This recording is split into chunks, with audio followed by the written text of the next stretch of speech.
నేను కొన్ని విషయాలు చెప్పబోతున్నాను. అది మీరు గ్రహించవలసిందిగా కోరుకుంటున్నాను. ఇప్పుడు నేను చెప్పవలసింది ఏమిటంటే, ఈరోజు అందరూ ఇక్కడికి వచ్చినందుకు సంతోషంగా ఉంది. మీ ముందు ఇది చెప్పడానికి నాకు ఉల్లాసంగా ఉంది. నేను ఇప్పుడు చెప్పబోతుంది ఏమిటంటే, కొన్ని మంచి విషయాలు మీ ముందు చెప్పబోతున్నాను. ఏమిటంటే, ఇప్పుడు అందరు తల్లిదండ్రులు ఉంటారు.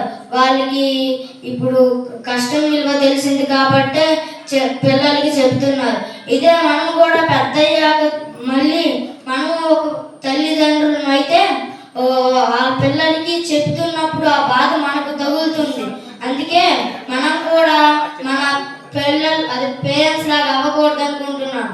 ఎందుకంటే వాళ్ళ బాధ ఇప్పుడు మనకు తెలియదు. పెద్దయ్యాక అప్పుడు వాళ్ళ బాధ మనకు తెలుస్తుంది. కాబట్టి నేను దీనికోసం ఒక పద్యం చెప్తున్నాను.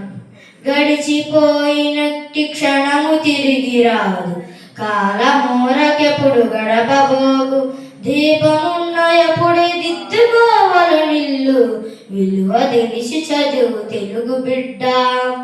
ఓ తెలుగు బిడ్డ, కాలం నీ కోసం ఉండదు. నువ్వు విద్య విలువ తెలుసుకొని జాగ్రత్తగా చదువుకోవాలి. ఇప్పుడు నువ్వు చదువుకుంటే పెద్దయ్యాక అన్నీ సాధించగలవు.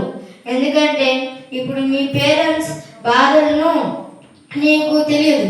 కానీ నువ్వు పెద్దయ్యాక నువ్వు ఒక తండ్రి అయితే నీకు ఆ బాధ తెలుస్తుంది. కానీ ముందే దాన్ని గ్రహించి చదువుకోవడం, మంచి పేరు తెచ్చుకోవడం విన్నా.